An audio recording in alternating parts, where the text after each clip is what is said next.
Tudo bem, pessoal? Hoje comentário sobre Over the Moon, A Caminho da Lua, nova animação da Netflix dirigida por Glenn Kane. Tem produção da companhia chinesa Pearl Studio, que recentemente assinou um contrato com a gigante do streaming. E com isso, a Netflix cumpre uma promessa lá de 2018, quando ela dizia que investiria mais no conteúdo original e ela investiria mais também na distribuição de animações. E aqui um adendo inicial sobre a competência do Glenn Kane, que na minha visão é uma lenda da animação. E eu realmente sinto, pessoal, que a gente não dá esse reconhecimento devido aos profissionais da área. Um bom exemplo que eu sempre falo é o seguinte: um diretor de animação, ele não consegue vínculo no sindicato dos diretores dos Estados Unidos apenas por conta dos seus projetos nessa área. Isso para mim é absurdo, mas o Glenn Kane ele tem uma vasta carreira e eu fiquei muito contente que a Netflix abriu espaço para ele, que está aqui no seu primeiro longa de animação como diretor.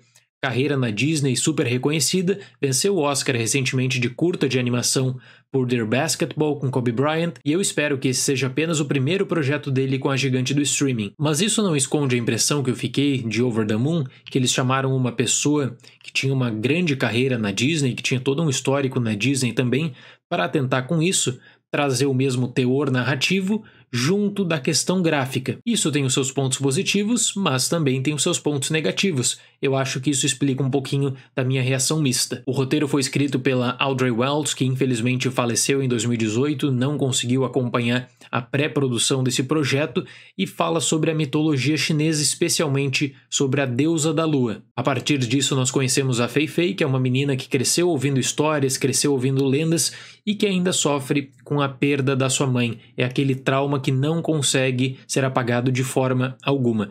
Então a lua em Over the Moon, ela acaba sendo transformada como uma porta que faz a discussão sobre luto, imortalidade e memória. Apesar de acreditar que nós temos aqui uma valorosa opção, especialmente para o público infantil, e nisso eu tenho que dar parabéns para a Netflix, porque é uma grande opção mesmo para adição de catálogo de streaming, e eles estão fazendo um marketing muito agressivo, pelo menos vi propagandas, vi anúncios em jornais também. Eu creio que Over the Moon, ele peca por ele não conseguir desenvolver uma identidade própria. Ele não tem uma identidade visual, ele não tem uma identidade narrativa. Vamos voltar na carreira do Glenn Kane. Ele foi uma das pessoas que esteve por trás da concepção do chamado estilo 3D da Disney. Porque 2 décadas atrás existia aquela questão: como é que você vai fazer uma ruptura com um estilo 2D tão característico, né, que rendeu resultados extraordinários para a companhia, seja na questão da bilheteria ou mesmo na qualidade, porque nós temos grandes animações em 2D. E o que o Glenn falava? Que você tinha que pegar toda a estrutura 2D da Disney, mas modernizar ela. Modernizar com o 3D, modernizar usando tudo que a tecnologia tem para oferecer. Então, eu noto isso em Over the Moon. Eu noto esse cuidado, eu noto esse trabalho gráfico. Eu gostei, por exemplo, de como eles usam a animação para explorar alguns elementos da cultura chinesa, alguns um tanto quanto delicados, mas que têm um desenvolvimento até que sutil aqui.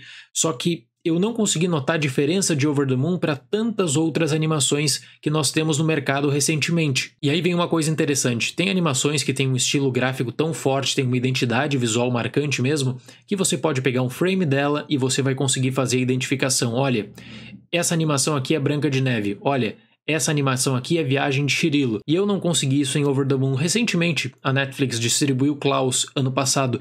E Klaus tem todo um trabalho diferenciado na sua composição narrativa, na sua parte gráfica também. Veja a diferença. E assim, tudo isso ficaria de lado caso a narrativa de Over the Moon fosse muito sólida e muito forte. Só que aí nós temos um problema. Over the Moon investe, por exemplo, em um personagem que acaba sendo um refúgio cômico. E investe muito também em números musicais. É impossível desvincular todas as opções de roteiro tomadas para a sequência da história com uma animação tradicional da Disney. 2 vieram na minha cabeça assim imediatamente: Up e Frozen. Então, apesar de boas intenções, eu noto que Over the Moon acabou pecando bastante por tentar emular o estilo de outras animações consagradas, na minha visão, e aí isso é explicado por conta do histórico do próprio diretor. E você poderia fazer um próprio exercício com a seleção de músicas de Over the Moon, que, na minha visão, por exemplo, é uma seleção que seria típica da era do home video da Disney, daqueles filmes que iam direto para o VHS ou direto para o DVD, entre as décadas de 90 e começo dos anos 2000. A realidade é que a história original da Wells ela acabou sendo complementada durante a pré-produção, então você tem a adição de alguns personagens, especialmente esse refúgio cômico que para mim acabou não fechando muito. O elemento mágico de Over the Moon, no entanto, ele é muito interessante. Eu gostei, por exemplo, como a animação ela trabalha com as cores em determinadas passagens. Acho que se tivesse investido mais nisso, teria mais sucesso também. Por conta desse vínculo com Pearl Studio e por conta do que a própria produtora fez anteriormente em outras colaborações, nós temos aqui algumas adições que foram feitas por imposições do estúdio, que me pareceram bem deslocadas da trama, que me pareceram também que não complementaram totalmente a história. Mesmo assim, eu fico na torcida que este seja apenas o primeiro projeto do Glen Kane com a Netflix e que ele consiga explorar outros trabalhos no futuro. Eu fecho Over the Moon com a nota 6.